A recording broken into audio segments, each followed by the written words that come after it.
మరో బ్రేకింగ్ చూస్తున్నా ఉపాధి హామీ పథకం పేరు మార్పు పైన హైదరాబాద్ లో కాంగ్రెస్ నిరసన చేపట్టింది. పారడైజ్ ఎంజీ రోడ్ లోని గాంధీ విగ్రహం దగ్గర హస్తం నేతలు ఆందోళనకు దిగారు. కేంద్రం కావాలని ఉపాధి హామీ పథకంలో గాంధీ పేరు తీసేసినట్లు కాంగ్రెస్ నేతలు ఆరోపించారు. కేంద్రం తీరుకు నిరసనగా రానున్న రోజుల్లో ఉద్యమాన్ని మరింత ఉధృతం చేస్తామన్నారు. అధికారాన్ని అడ్డం పెట్టుకుని కేంద్ర ప్రభుత్వం దుర్మార్గమైన నిర్ణయం తీసుకుందని మండిపడ్డారు. బాపు అంటే ఓ వ్యక్తి కాదని ప్రతి భారతీయుడి గుండె చప్పుడన్నారు.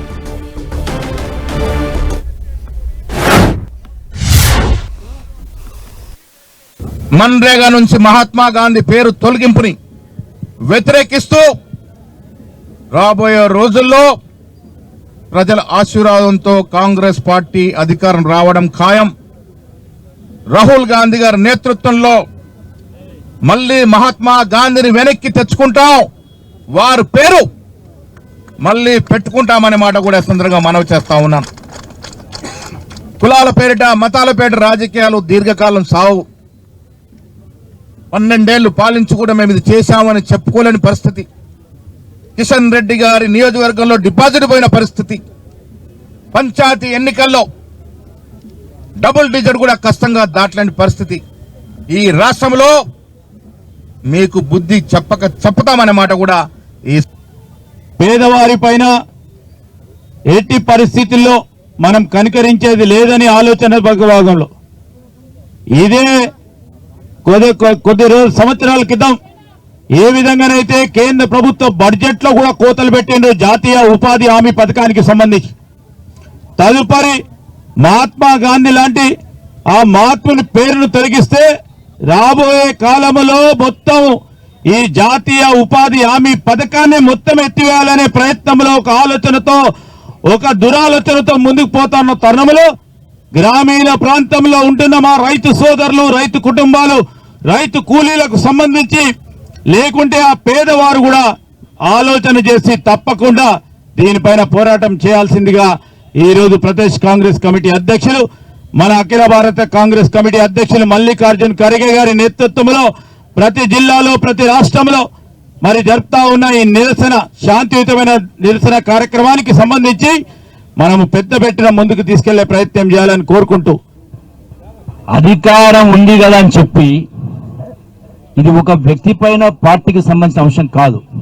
యావత్ భారతదేశ 140 కోట్ల ప్రజల యొక్క ఆత్మను దెబ్బతీసే కార్యక్రమం. 2005వ సంవత్సరంలో కాంగ్రెస్ పార్టీ ఆధ్వర్యంలో సోనియా గాంధీ గారి నాయకత్వంలో ఆనాడు మన్మోహన్ సింగ్ ప్రధానమంత్రి ఉన్నప్పుడు ఇలా భారతదేశంలో ఉన్నటువంటి అట్టడుగు పేద వర్గాల వాళ్ళు కూలీవారు తినడానికి తిండి లేని పరిస్థితి, పూర్తిగా కరువు కాటకాల్లో అల్లాడుతా ఉన్నప్పుడు ప్రజలకు కనీసం తిండి పెట్టాలన్న ఆలోచనతో కేంద్ర ప్రభుత్వం కాంగ్రెస్ ప్రభుత్వం అన్నాడు గొప్ప పథకం ఇది. ఎవ్వరు కూడా ఊహించలే. మహాత్మా గాంధీ అంటే మన్రేగా 100 రోజుల ఉపాధి హామీ పథకం ప్రతి పల్లెల్లో గూడాల్లో తాండాల్లో ఉన్న పేదవాళ్లకు పట్టడండం పెట్టడం కోసం తెచ్చినటువంటి స్కీమ్. ఇతర ప్రతిపక్షాల నాయకులు రకరకాల పార్టీలు ఉన్నాయి, ముఖ్యంగా బీఆర్ఎస్ పార్టీ అయిన దానికి కాని దానికి చిన్న చిన్న వాటికి ధర్నాలు చేస్తా ఉన్నారే.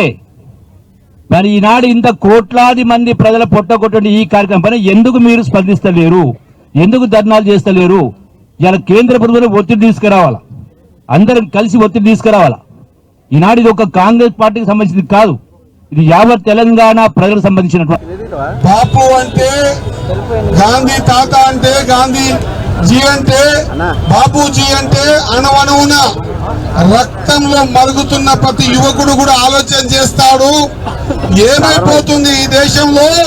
ఓనాడు గాడ్సే పేరు చెప్పి గాంధీ తాతను గాడ్సే చంపితే ఈ రోజు గాంధీ తాత పేరు తీసి వీళ్ళు కూడా చంపుతున్నారన్న ఆక్రోధనతో యువకులంతా ఉన్నారన్న విషయాన్ని గ్రహించవలసిందిగా నేను వేదిక ద్వారా తెలియజేస్తాను. ఇంతకంటే దుర్మార్గం ఇంకొకటి ఉండదు.